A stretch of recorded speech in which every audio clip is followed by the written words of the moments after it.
Dragon Ball Super has made such drastic changes to the nature of power scaling that it effectively retconned how power scaling works in Dragon Ball now. Mike, take it away. Hey guys, it's Mike here, and throughout the course of the Dragon Ball story, there were a couple different ways that they were breaking down power scaling for the audience to be able to understand it.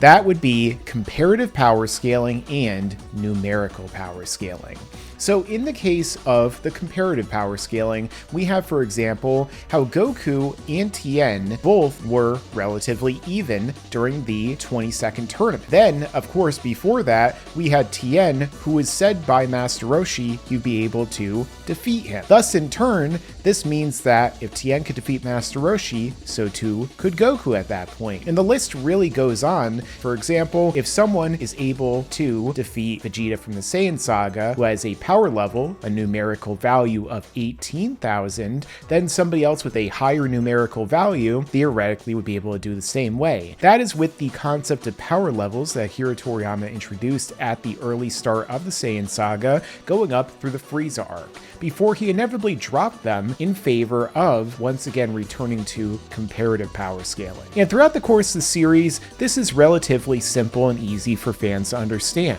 That is until we get into the Buu saga, and especially Dragon Ball Super, wherein characters are constantly either holding back or is constantly ambiguous and questionable about just how powerful character A is comparative to character B, which caused so many different debates that are still rippling and echoing decades later after the Buu saga came to an end, and are definitely hot and contested in terms of Dragon Ball Super. And a perfect example to illustrate how traditional power scaling worked in Dragon Ball would be the Android arc. And we start off the Android arc really with the Trunks saga, where Trunks was introduced and he easily kills Frieza and King Cole. And it's shown directly too that Trunks could have killed either of these characters even without a sword, because when the task was put in front of him to kill King Cole without a sword, he does so easily. So there was no question about that, and when compared to Goku, we know that Trunks is somewhat relative based off of the fact that Goku said Trunks was holding back, and also we know Goku's obviously relative to Trunks based on the fact that he could block his sword with one finger.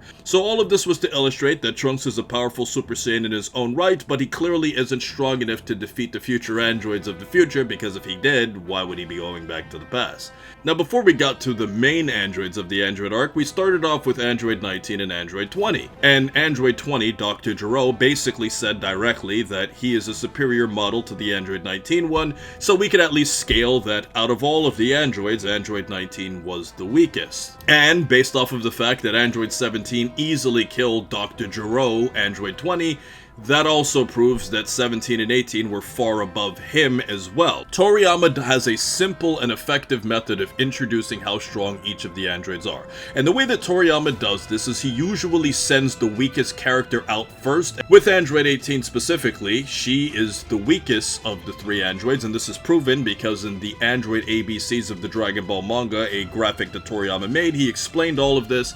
and showed that 18's power was suppressed relative to 17, and as we see in the battle, she defeats Super Saiyan Vegeta. Now, in comparing how strong Super Saiyan Vegeta is to everybody else, Piccolo made a statement that Vegeta was theoretically stronger than Goku, so we know that Vegeta would have been the strongest of the Super Saiyan trio, and based off of the fact that Trunks basically gets two-shotted by 17 and 18, we know that he's clearly the weakest, but he's still in the realm of where the other Saiyans are, based off of another statement that Tien said, that even if Goku was here today, he wouldn't have made that much of a difference because Vegeta got wrecked and he's not that different from Trunks or Goku, which meant that all Saiyans were somewhat relative in power compared to each other, which is very simple power scaling and understanding that the gaps are relatively close. And also based off of how impressed Trunks was with how Vegeta was fighting against Android 18, we can clearly also prove even more that Vegeta would have been above him. Now later on, after the battle with 17 and 18 versus the other Z fighters, we then move on to the fight that Piccolo has with Android 17. Now keep in mind that Piccolo earlier had a fight against Imperfect Cell, and Imperfect Cell had to absorb a lot of humans in order to get strong enough to come back more confidently. And even though Imperfect Cell came back stronger than Piccolo in 17, he fought head-to-head with Android 16, which ultimately proved that out of the big three androids, Android 16 was the strongest. And later on, when we get on to the fight against Semi-Perfect Cell, we get to a point where Vegeta makes a statement that he and Trunks are somewhat relative to each other, even though he said he was stronger. Now, Trunks himself felt that he was always stronger than Vegeta because he had Super Saiyan Grade 3, and because he never saw Vegeta using Super Saiyan Grade 3, even though Vegeta could theoretically use that form, he thought that he had actually surpassed his father and was trying to hide his power from his dad, only to find out that the bigger weakness was really speed and not power when he was fighting against Perfect Cell. So, all of this is to show, once again, that Vegeta and Trunks are relative after they came out of the room in Spirit and Time, and this takes us once again to another father-son trio, where after Goku and Gohan exit the time chamber, they're supposed to be relative to each other in their full power Super Saiyan states, but Goku goes to power up in front of Korin, and Gohan was not impressed with what Goku said was half of his power at that point in demonstrating in front of Korin. And Gohan was not impressed with the fight that Goku had with Cell, and later on, when Gohan goes Super Saiyan 2, he's stronger than everybody until Super Perfect Cell comes around. And we know that these two characters are relative to each other because of the fact that Gohan felt confident that he could still put up a good fight against Cell when Cell returned, and Cell obviously felt confident enough to come back and exact his revenge against the fighters. And when you consider the fact that Gohan was able to completely eviscerate Cell with the father-son Kamehameha, everything was perfectly coordinated into how all of the characters were relative to each other in strength, because the story clearly wanted to weaken Gohan to create more tension for the battle, instead of just having a traditional, standard one-on-one fight. And that, my friends, is a perfect example of how traditional power scaling worked. But wait till you hear how Dragon Ball Super starts fiddling with characters, just because the plot demanded it to. So in terms of how everything changed, we gotta talk about some characters and just how incredibly overpowered they became, starting off with Master Roshi. Now, we've talked about this a number of times on both of our channels, including in videos together, just how insane of a boost and how overpowered Master Roshi has become in Dragon Ball Super. Where at the start of Dragon Ball Z, Master Roshi was weaker than just about every one of the Z fighters. He was weaker than King Piccolo in Dragon Ball. And yet, come the Tournament of Power, Master Roshi has gotten probably the biggest boost in the history of the franchise, in which he went from that level to being able to fight against a character like Frost, who in the Universe 6 tournament was fighting against a Super Saiyan Goku after Goku had trained for 3 years in the time chamber, trained with Vegeta under Whis, and also absorbed the power of Super Saiyan God into his body. And this Frost only got significantly stronger after that, because according to Hit, he actually had to try to dodge Frost's attacks, and this is also a way stronger Hit who was able to defeat Super Saiyan Blue Goku in the space between Goku Black and the Tournament of Power. And so Roshi was able to get the better of Frost at one point, and also use the Mafuba repeatedly throughout the tournament against way more powerful opponents. And not just that, but in the manga version, this blows all of that away, because he was able to square up to Jiren, he was able to dodge his moves, which regardless of what kind of special movements Master Roshi was making, he didn't have Ultra Instinct, he was just getting by based upon speed and strange movements alone. And for a character like Jiren, who utterly stomped Super Saiyan Blue Goku in his Kaioken at the start of the tournament, well, obviously that's a very impressive feat. But this keeps going even further, because let's bring up Android 17, a character who was implied, or at least seemed to be, the same level of power as he was from the Android arc up until the end of Dragon Ball Z, where he was stronger than a Super Saiyan and Frieza on Namek, and he was stronger than everyone up until they went into the time chamber and surpassed him. But Android 17 also got a gigantic boost to where before the tournament he was able to fight against Super Saiyan Blue Goku and stalemate him, but it's obvious that 17 was far more powerful than Goku at that point, because after Goku got utterly defeated by Jiren in his Super Saiyan Blue Kaioken times 20, Android 17 is fighting alongside a way more powerful Goku in that same form, a way more powerful Vegeta as his Blue Evolution, against Jiren, who's also way more powerful than he was when he fought Goku earlier on in the 1 hour special, and was taking shots meant for Blue Evolution Vegeta, where obviously Jiren wouldn't have been able to hold back in the split picosecond in between. So the fact of the matter is 17 also got gigantic, insane boost to where even after the Tournament of Power in the manga, Goku says after achieving Mastered Ultra Instinct, he still thinks Android 17 is strong. And let's also talk about Android 17's brother-in-law, Krillin, who is shown to perform way better than you'd expect as well. Because in the Buu saga and everything before that, it seemed that Krillin was maybe weaker than the base Super Saiyans at that point, where he was weaker than base Goku, Vegeta, and so on in the Buu saga. And yet, come the Tournament of Power right before that, Krillin is able to get the better of base Goku, then he's able to fight against Super Saiyan Goku, then Goku goes Super Saiyan Blue and blasts Krillin with the Kamehameha, and in their beam struggle, Krillin is able to push back Goku's blast, which is insane because obviously Goku must have been using more powers as Super Saiyan Blue than as a Super Saiyan, and like I said before, in his base form, he's already way more powerful than the Super Saiyan God that fought Beerus in Battle of God. And this leads into the underscaled, underpowered characters in Dragon Ball Super, like Krillin's wife, Android 18. The fact of the matter is that Krillin still performs better than her in the tournament, where Android 18's fighting against the blind fighter Majora, and he gets the better of her and kind of has her beaten. Whereas Krillin jumps in, he's able to perform better against him than 18 did, and then eventually defeats him. However, with that being said, Android 18's performance overall in the tournament, like many of the other fighters, is very inconsistent, where 18 goes on to fight and defeat Ribrianne in her ultimate kaiju form, which was stronger than a form that she fought Super Saiyan Vegeta in earlier on, which at the same time should mean that Android 18 also is way more powerful than Super Saiyan God from Battle of Gods. And then at other points, she seems like she's relative to Android 17, like for example during the episode in which they're all trapped inside that black hole, and not just that, but then there's also in the Moro arc where they seem to once again be relative. So that means that 18 either was just very, very off her guard or off her game when she fought against Majora, or got an insane boost in between the Tournament of Power and the Moro arc. Kind of like with Gohan and Piccolo, who we'll talk about later in this video. But if we're going to talk about the ultimate underpowered character here, I feel like that has to definitely go to Tien Shinhan himself. Because not only does Dragon Ball Super disrespect him by giving him essentially a love interest named Yurin, who they had to name after P, because that shows how much they love Tien now. But not just that, but additionally, Tien fought against Master Roshi, who he was already stronger than, and Roshi admitted that he would lose to Tien in the 22nd tournament. Roshi went on to do nothing for the entire Dragon Ball Z story, whereas Tien trained the entire time, and yet despite that, Roshi, with his power unleashed by Yurin's talisman, you know, she put her urine all over his face, proceeded to in turn utterly stomp Tien,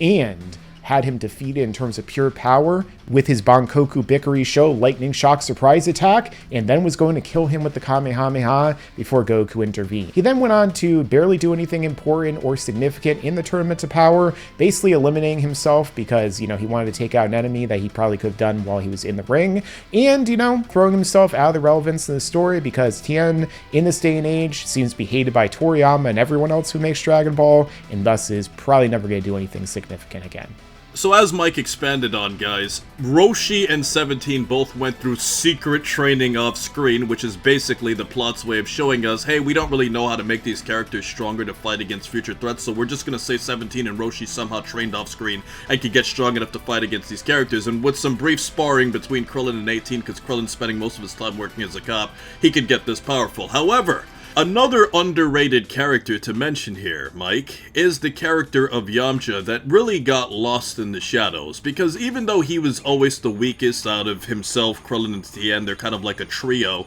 he was said to have surpassed Master Roshi. By early Dragon Ball Z, Bulma's scouter indicated that Yamcha was more powerful. Now, of course, you could always say this is relative, because Master Roshi wasn't in his full power, jacked up form that Harold von Eugen muscles definitely would admire, and when you consider the fact that Yamcha trained with Tien in preparation for the Saiyans, more specifically, this was depicted a lot more in the anime than it was in the manga, and then when we consider the fact that they trained in the afterlife with King Kai, all of this would indicate that Yamcha alone was above a certain strength that Master Roshi would never catch. So when we see Yamcha just being resorted to a gag character that plays baseball in Dragon Ball Super and he wasn't even chosen for the Tournament of Power, In terms of skill, it would definitely make more sense to go with Master Roshi, but in terms of power, Yamcha would have still been far above what Roshi would have been, and he's definitely the most underscaled character, to the point where we can even make the argument that Chaozu should still be far above Roshi because he himself went through training with King Kai,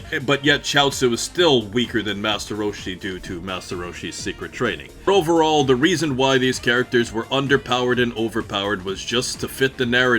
even though it clearly made no sense. Additionally, we also have characters who are basically left out or omitted from the show in the power scaling altogether. Let's start with Majin Fat Buu. So for the majority of the Dragon Ball Super story and the modern Dragon Ball story, Fat Buu does basically nothing. He basically just decides to fall asleep over and over and over again every time the plot requires him to do something of use. Now, with the Tournament to Power in the anime version, we at least had the little Zen exhibition match, where he fought against one of the Trio de Dangers. Now, when it comes to scaling this group, it is very difficult because of the fact that in the Tournament of Power, we saw that Goku and Vegeta need to combine their power as Super Saiyan Blue with their final Kamehameha in order to overpower and defeat this team, which shows that there's a possibility that Buu defeating just one of these guys might be more powerful than everyone in Dragon Ball Z and might have gotten stronger somehow off screen, as they typically do in the series. But he still, once again, fell asleep and got replaced by Frieza, at least until the Moro arc, who was taken over by the Dai Kaioshin, the Grand Supreme Kai at the time, and was basically like a different character as a result. This also leads into a character who was Buu's first true ultimate enemy that he had faced, at least after Vegeta and Super Saiyan 3 Goku just stalling him, which was Gotenks, the fusion of the Super Prodigy Super Saiyans from that arc, who in just 7 and 8 were able to not only become Super Saiyans, but then fuse together into a character that was a Super Saiyan 3. And yet, aside from a handful of different moments where Gotenks was basically just there for comedic purposes, we barely got to see him do anything other than just getting stomped. For example, by making him seem completely irrelevant compared to base Goku and Vegeta when Copy Vegeta utterly stomped him as just the base form. And really, Fusion in general barely does anything, is barely factored in to the Dragon Ball Super story either. We do get in the Goku Black arc, in which Merge Zamasu fights against Vegito, but because of a time limit they just so happen to retcon in there, and power utilization caps, he wasn't able to get the job done. And not just that, but then we had it with Gogeta in Dragon Ball Super Broly. Gogeta did actually get the job done and was able to overcome and defeat Broly. However, with regard to the movies, they tend to have things wrap up a little bit quicker due to movie pacing. The Fusion usually gets the job done there, and Gogeta tends to get the job done in general, unless of course it is Dragon Ball GT in the fight with Omega Shenron. And also in Fusion Reborn, he got the job done too against Janemba in his debut. And Fusion tends to work better for self-contained stories with its effectiveness comparative to long drawn-out arcs where they can constantly change and extend the storyline and the ending to their heart's content, which usually is to the fandom's contempt. Now, these three characters each pose their own threat to the plot, and because of this is why the show goes out of their way to omit them from a lot of points. For example, as Mike clearly explained, Fusion is just way too overpowered, and Goku and Vegeta would rather fight alone, so it kind of makes sense why we don't see that many fusions. Now, with Fat Buu specifically, he is a very unique character because of the fact that Fat Buu possesses a lot of abilities that would make our characters way too invincible. You have to remember he can regenerate, he can also heal, he's partially still the Grand Supreme Kai, so with all of those things, even if Fat Buu isn't as strong as more modern characters relative to them, he has things like the Candy Beam that could help defeat them even if he's weaker than them, literally, and as a result of it, it would make sense why his character always gets omitted from the story because he's just too overpowered of a character to just have balance within the show. And then when we look at a character like Gotenks, his fighting style is extremely unconventional where he turns people into a volleyball, and akin to that, he's also more immature, which you could argue is actually a good thing why they don't use Gotenks as much, because for more OG Dragon Ball fans that want to see more serious fights, Gotenks doesn't really bring the best out of this. But for more gag-like fights that don't really matter within the context of Dragon Ball, it would actually make sense for Gotenks to come out for arcs like that.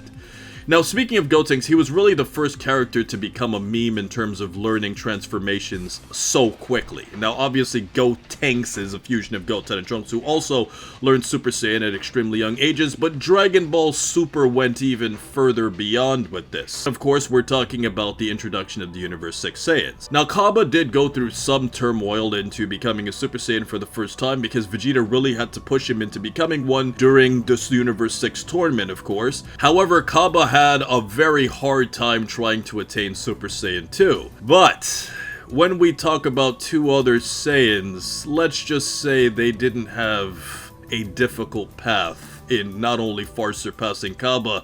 but their ability to learn these forms. So that leads us into two of my favorite characters in Dragon Ball Super, which would have to be Kale and Caulifla.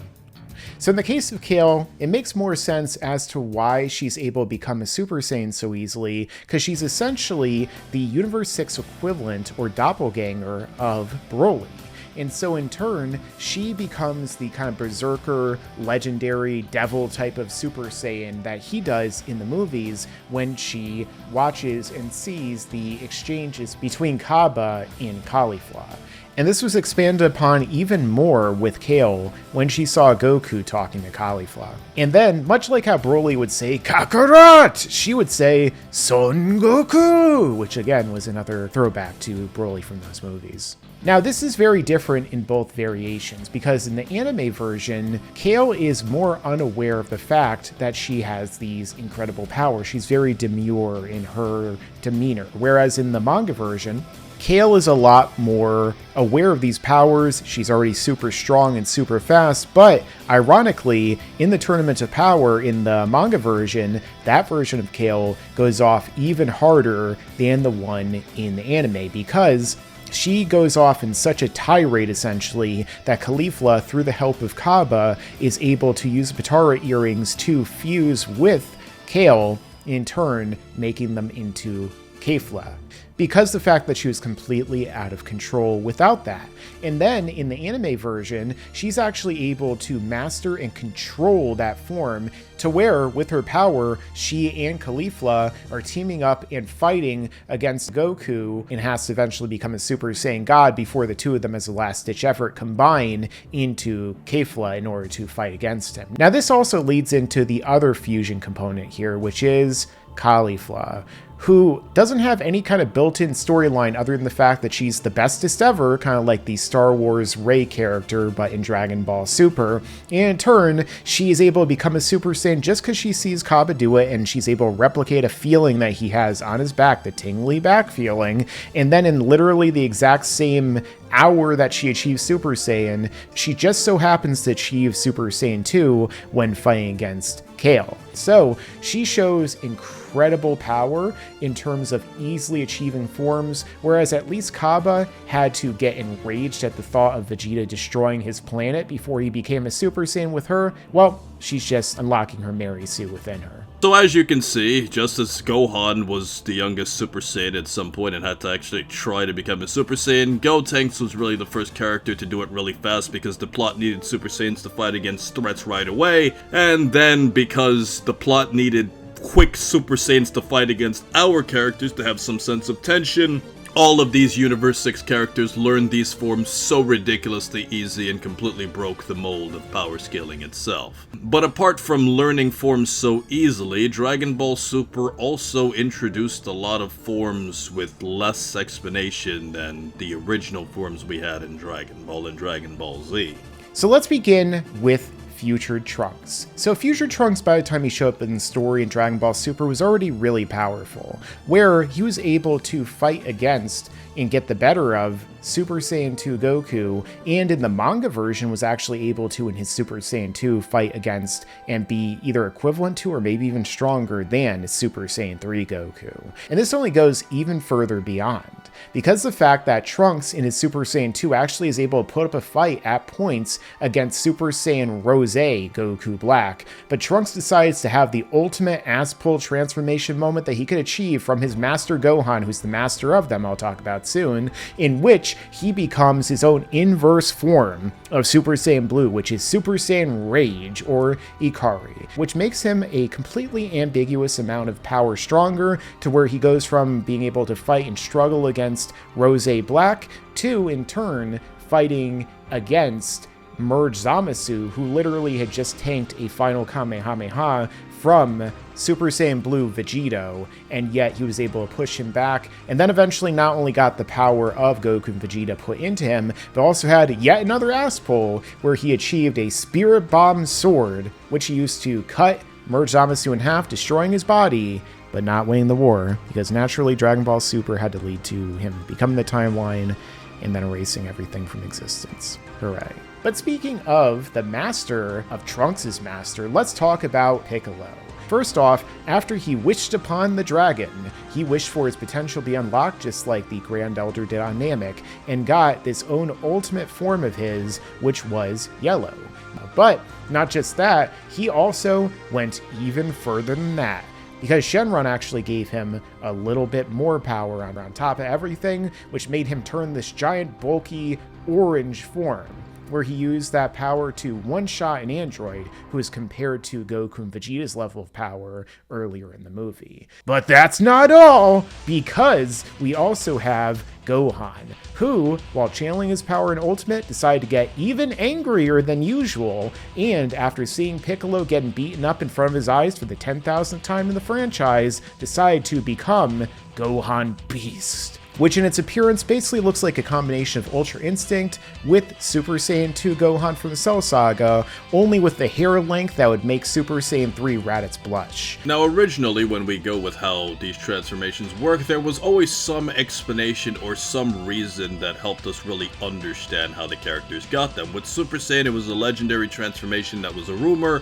Super Saiyan 2 took training combined with Rage specifically in Gohan, and then with Goku and Vegeta, they just more so just specifically really trained to attain that power. And with having a dead body, Goku pushed further beyond and was able to attain Super Saiyan 3. Super Saiyan 4, it at least explains that you become like a conscious version of a great ape. And because of that, combined with the fact that Goku was substituting the moon for Earth at the time, he was able to attain Super Saiyan 4. And even though Super Saiyan God was properly explained by Shenron as it required a Saiyan ritual, it created an issue with Beerus in the original Battle of Gods movie, because Beerus originally said that he used 70% of his power against Super Saiyan God Goku before Dragon Ball Super existed. But when you factor in all of the newer forms and training that took place afterwards, even if we ignore the movie entirely, the gap between Goku and Vegeta versus Beerus seems too wide for all of the gains that they have gotten.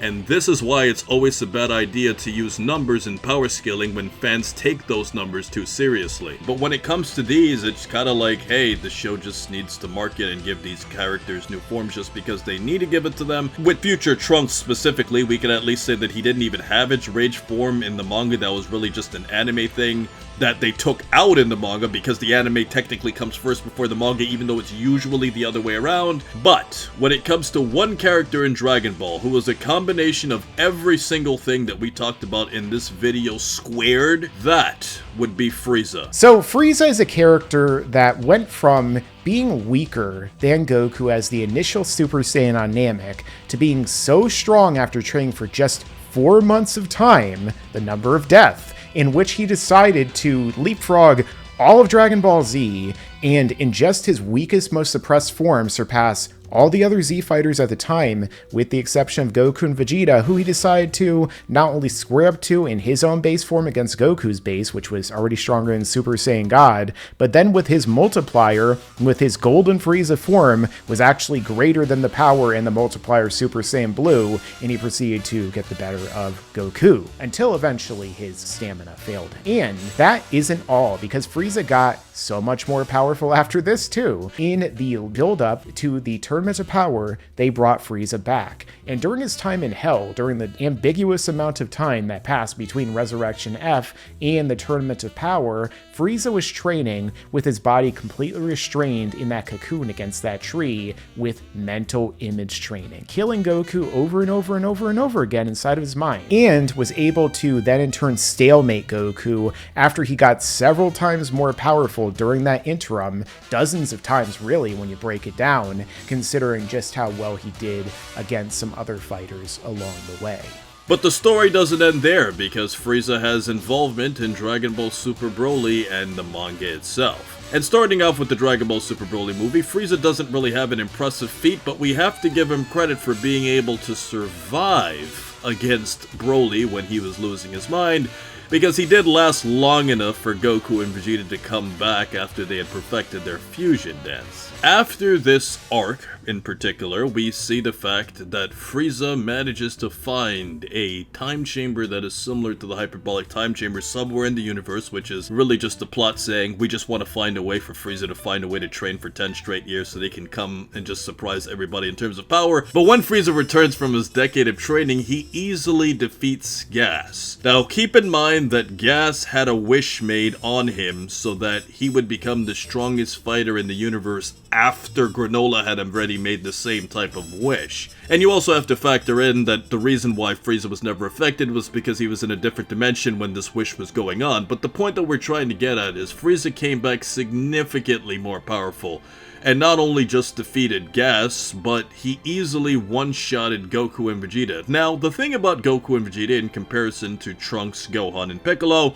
is that their transformations actually make sense within Dragon Ball. Specifically with Goku, we can see that Ultra Instinct makes sense because of the conversation that he had with Whis about learning how to move his body without really having to react normally, because the process of thinking in itself is actually a hindrance. And Goku has his Ultra Instinct Omen, which is the imperfect state of it, and then Goku obviously attains his mastered Ultra Instinct state. And then when it comes to a character like Vegeta, Ultra Ego makes sense, specifically because it's the perfect transformation for Vegeta, and because of the fact that Vegeta was training with Beerus, a god of destruction, to attain this type of destructive type energy, and combined with his Saiyan genetics, it really is a perfect form for Vegeta. So those forms are explained and fit the nature of the characters and the direction that the story was going in, but Black Frieza was just basically a transformation that Frieza just figured out how to do and just manipulate his body even further, and Vegeta just looks up into the sky, just imagining whether or not he'll finally get a chance to kill Frieza when his rival's son in a movie, and his own son did it, but yet he can't. Yeah, Frieza showed that by upgrading his credit card from gold to black, that power was going to be unbeatable. If you guys want to see my videos, you can check me out down below on 2 different channels. The first one, Laughingstock Media, I talk more about Dragon Ball, other anime on there, and there's also Laughingstock Cinema, where I talk about live action movies and TV shows. If you like this, check me out over there. And make sure to stick around, because there's a lot more to come in the future. Yeah, and you better subscribe! Go enable those damn notifications! But while we're on the subject of power scaling, make sure you check out why Master Roshi is stronger than Super Saiyan Blue level, which is also another video that Mike and I did, an argument that future Trunks has more potential than Gohan, and why Gohan is so strong that he brought YouTube's algorithm to you. And until next time, stay cool and stay safe, my friends.